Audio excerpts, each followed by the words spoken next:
voici François Pirette. C'est extraordinaire. Pompier de Saint-Guilain. C'est merveilleux. C'est merveilleux.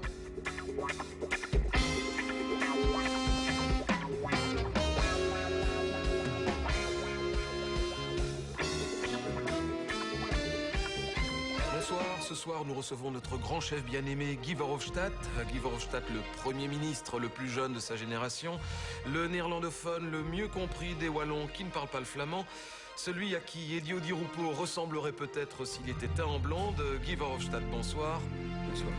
Alors Guy, si vous êtes avec nous ce soir, c'est parce que cette semaine vous connaîtrez enfin le verdict dans le procès qui vous oppose au dentiste de l'armée belge qui vous avait salement arrangé le sourire en vous obligeant à porter un appareil dentaire pendant votre service militaire. Alors le verdict c'est pour cette semaine, c'est lundi, mardi, mercredi Mercredi prochain. C'est ça, mercredi prochain. On vous souhaite bonne chance. Mais pour comprendre le cas d'école pour chirurgien dentaire que vous êtes devenu, pour savoir pourquoi vous avez aujourd'hui, depuis tant d'années, ce sourire en créneau de château fort, je vous propose de regarder un petit portrait que nous avons réalisé avec la complicité de votre épouse. Tout petit déjà, les parents du jeune Guy lui demandaient de ne surtout jamais sourire sur les photos de peur d'effrayer les autres enfants. Mais rien n'y fera, Guy est un enfant joyeux et bien décidé à croquer la vie, d'autant que pour croquer la vie et les filles, le jeune Guy a un sacré atout, n'est-ce pas Guy? L'atout peut-être les dents. Il y a un petit trou entre les deux dents. Alors en Chine on dit que ça porte du bonheur, c'est peut-être ça. Fils naturel d'une pelleteuse et d'une star du dessin animé, ses chromosomes ne lui laisseront aucune chance. Il est alors admis au club très fermé des sourires de courant d'air, dont certains membres fondateurs le convainquent enfin d'envisager la pose de forceps dentaire. Dites-moi Guy, vous n'avez pas le sentiment qu'à 32 ans, un appareil dentaire c'est un peu tard? Non, enfin, 32 ans, on ne peut pas avoir ces sentiments. Hein. Vous ne pensez pas qu'il vaudrait mieux tout arracher tout de suite pour remettre tout du neuf, ce serait pas mieux ça? Non, pas du tout. Pas pour le moment, peut-être dans quelques années, quand on a fait quelques budgets de l'État. Ouais, quand ce sera enfin remboursé par la mutuelle. En attendant, Guy ne se prive pas de raconter de bonnes blagues pour rire avec ses copains, toutes canines dehors. Je n'ai pas d'autres. Hein. Alors Guy, réaction? Ça fait un certain temps déjà. Hein. Ça fait combien d'années? Ça date pas d'hier, c'est à l'occasion de votre première rentrée parlementaire, donc je crois que vous aviez 12 ans. 12 ans, oui. C'était décembre 85. C'est ça, décembre 85, c'est-à-dire 4 ans avant la rencontre avec votre premier orthodontiste. Donc les images que vous avez montrées donc, datent de 85. Donc c'était 4 années avant 89. Après 89, il y a eu une évolution d'une manière fantastique. Bah oui, et pour cause, puisque c'est à cette époque que l'on vous pose votre premier appareil dentaire en fer forgé.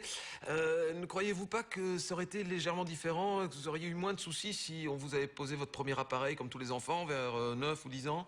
Non, ça ne fonctionne pas comme ça.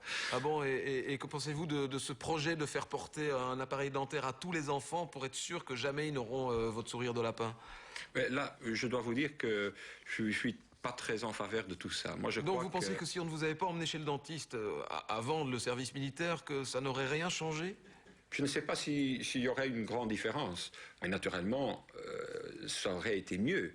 Bah, tu m'étonnes, parce que vous avez dû attendre le service militaire pour qu'enfin un sous-officier de réserve dentiste à 16 heures s'occupe enfin de votre sourire en râteau. Quand est-ce que vous êtes aperçu du désastre? Ça a été tout de suite ou... Moi, je l'ai dit tout de suite.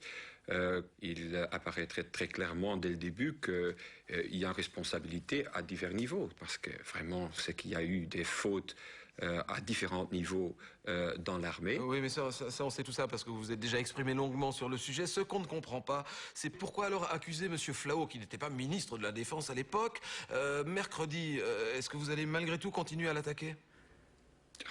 Vous allez m'entendre dire ce que je vais dire mercredi prochain. Bon, on attendra mercredi prochain. Si vous gagnez mercredi, vous gagnez 1 million d'euros. Ce sont les dommages et intérêts que vous avez réclamés à l'État belge et à l'armée pour vous avoir arrangé le sourire en fourche à gravier. 1 million d'euros, c'est le prix d'une greffe de sourire. Hein. Si vous gagnez, il paraît que vous avez choisi de vous faire greffer le sourire de Laurent Holotte. Est-ce que vous croyez que c'est vraiment compatible avec votre coupe de cheveux? On a demandé d'abord 3 avis et études différentes en ce qui concerne la possibilité de le faire. Et pour faire court, donc d'après les spécialistes, c'est possible, mais à condition d'avoir recours au service du plus grand chirurgien dentiste du monde, c'est-à-dire... C'est-à-dire M. Koch. Monsieur Koch qui a des résultats fantastiques, n'est-ce pas? Il a commencé son travail il y a environ 3 années, 4 années. 4 années 4 années, on dit pas 4 années. Ah, mais vous avez peut-être du mal avec vos... Oui, je comprends. Donc 4 années de traitement à 6 000 € la séance chez le dentiste tous les mercredis, ça commence à faire cher. C'est la raison pour laquelle vous réclamez une mesure du gouvernement pour vous offrir vos soins dentaires. Ça ne fait pas l'unanimité dans le monde politique. Certains seraient pour, certains seraient contre. Alors, qui a accepté ?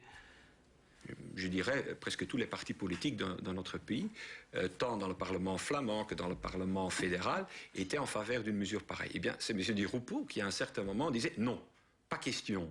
Parce que ça va avantager... ça va avantager votre sourire par rapport au sien, hein. Et pas con, Léon.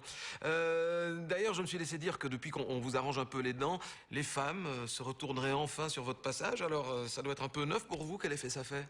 Ça change. Je crois aussi que c'est pas seulement Guy Verhofstadt qui a changé, qui a évolué. Je crois surtout que la société a évolué. Ah bon, vous croyez que c'est parce que c'est la société qui a évolué qu'aujourd'hui vous osez parler sans complexe de vos dents de lapin? Vous croyez pas que c'est parce que c'est Guy Verhofstadt qui a changé?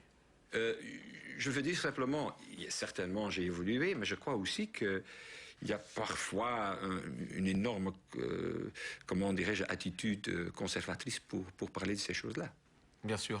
Et on vous remercie d'autant plus d'avoir brisé le tabou, de parler de vos dents à la télévision. Ça faisait longtemps que le téléspectateur attendait ça. La semaine prochaine, à ce même micro, nous recevons Philippe Busquin, qui nous parlera de l'action qu'il vient d'intenter en justice contre son logopède. Guy Verhofstadt, merci. Bonsoir.